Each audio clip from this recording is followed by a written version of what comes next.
Now let me tell you something. There was a time when things were quiet in the land of Israel. Peace never seems to last forever, does it? A big old army called the Philistines decided they wanted a piece of Israel's land, so they marched right up, ready for a fight. King Saul, the man in charge, looks worried. The Philistines had a secret weapon. A man so big, he made a mountain look small. Every single morning, like clockwork, Goliath would step out at the valley edge. Hello, boys. Send a man to fight me. If he beats me, we'll be your servants. But if I beat him, you all bow down to me. Nobody had the nerve to step up. Brave Israeli soldiers froze. They whispered, "There's no way. We can't beat that thing." King Saul was at a complete loss. The whole army stood paralyzed, every day the same. Goliath shouted. They shook in their sandals. Now, way back in a little town called Bethlehem, far away from all this mess, lived an old man named Jesse. Jesse had 8 sons. 8 of them! Can you imagine that grocery bill? The oldest sons were strong men, soldiers. When the king sent out a call for more fighters, Jesse's 3 oldest boys packed their bags. They went off to join King Saul's army, ready to defend their home. But Jesse had one more son, the youngest one. His name was David. David was just a boy, too young to go to war. His job wasn't to fight soldiers, his job was to watch his father's sheep. Every day he took the flock out into the fields. One time a lion came out of nowhere and tried to snatch one of his sheep.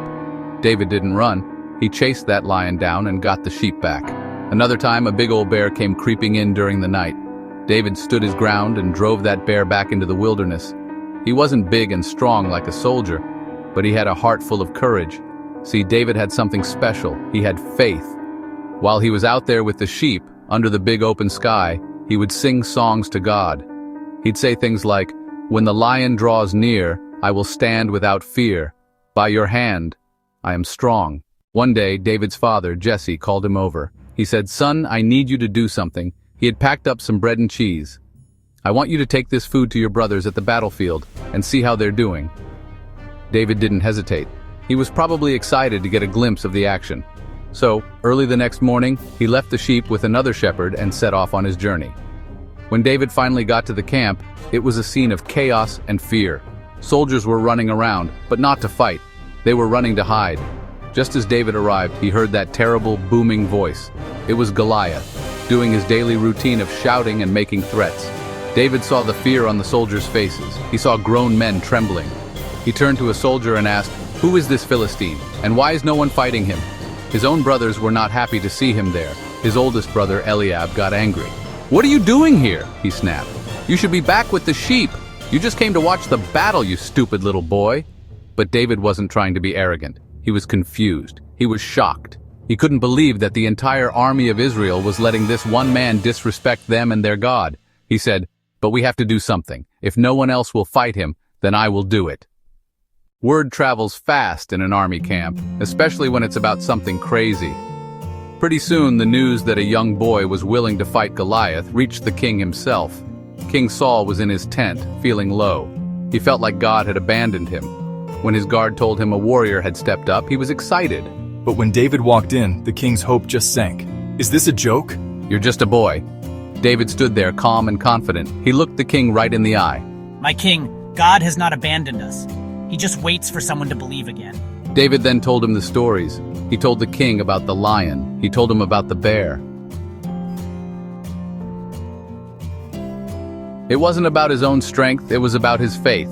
"The same Lord who rescued me from the paw of the lion and the paw of the bear will rescue me from the hand of this Philistine." Hearing David's words, something shifted in King Saul. Maybe it was a flicker of hope. "Go," he said to David, "and may the Lord be with you." Saul even offered David his own royal armor, a heavy bronze helmet, a coat of mail. "I cannot go with these." He chose to face the giant with what he knew. His shepherd's staff, his sling, his unshakable faith. So David walked out into that valley. He didn't have a sword. He didn't have a spear.